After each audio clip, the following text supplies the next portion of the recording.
అనకాపల్లి జిల్లా లంకలపాలెం సిరసాపల్లి దగ్గర ఉన్న శ్రీ చింతామణి గణపతి ఆలయంలో భక్తులు పూర్ణ దీక్ష తీసుకుంటూ కొబ్బరి బోండాలతో గుడి చుట్టూ 16 ప్రదక్షిణలు చేస్తారు. అనంతరం బోండం కొడితే కోరికలు తీరుతున్నాయని చెబుతున్నారు. 18 రోజులు మాంసాహారం తీసుకోకుండా నిష్ఠతో ఈ దీక్షను పాటిస్తే గణపతి ఆశీర్వాదం అనుభవించవచ్చని పూజారి తెలిపారు.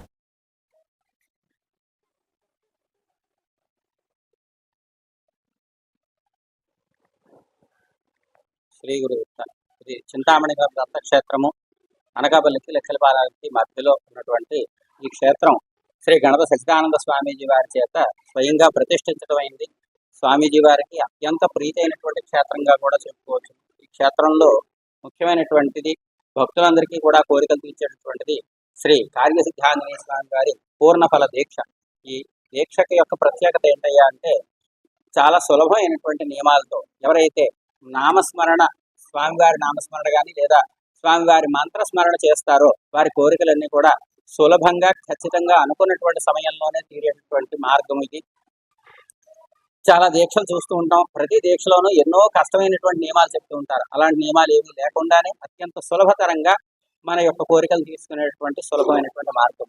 దీనికి స్వామివారి కోసం మనం ప్రత్యేకంగా చేయవలసింది ఏమిటయ్యా అంటే ఒక కొబ్బరి బొండాన్ని వీళ్ళు రసీదుతో పాటుగా వీళ్ళే ఇస్తున్నారు. కొబ్బరి బొండాన్ని కూడా ఆ కొబ్బరి బొండాన్ని మీ మనసులో సంకల్పం చెప్పుకొని పూజ చేయిస్తాం. ఇక్కడ అయిన తర్వాత మీకు ఒక మంత్రాన్ని చెప్తాం. త్వమస్మిన్ కార్య నిర్యోగే ప్రమాణం హరిసత్తమ హనుమన్ యత్నమాస్థాయి దుఃఖక్షయకరో భవ. ఈ మంత్రాన్ని చదువుతూ బొండం పట్టుకొని ధ్వజస్తంభానికి గుడికి కలిపి 16 ప్రదక్షిణలు చేసి మీ మనసులో కోరిక లేదా సంకల్పం బాధ ఏమున్నాయో అని చెప్పుకొని ఎదురుగుండా బొండాలు కట్టడానికి ప్రత్యేకంగా ఒక స్థలాన్ని ఏర్పాటు చేశారు.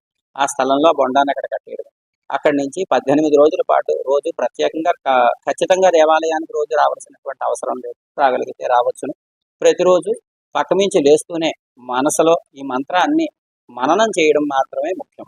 స్మోకింగ్, డ్రింకింగ్, నాన్ వెజ్ ఈ 3 నియమాలు ఖచ్చితంగా పాటించాలి. ఒంటి పూట్ల కింద పడకూడదులపై బ్రహ్మచర్య నియమాలు లేవు. ఒకవేళ స్త్రీలకు ఏదైనా ఆటంకం అయితే 5 రోజులు విడిచిపెట్టి మరలా 5 రోజులు ఎక్స్ట్రా దీక్ష చేసుకుంటే కనుక దీక్ష సంపూర్ణ అయిపోతుంది.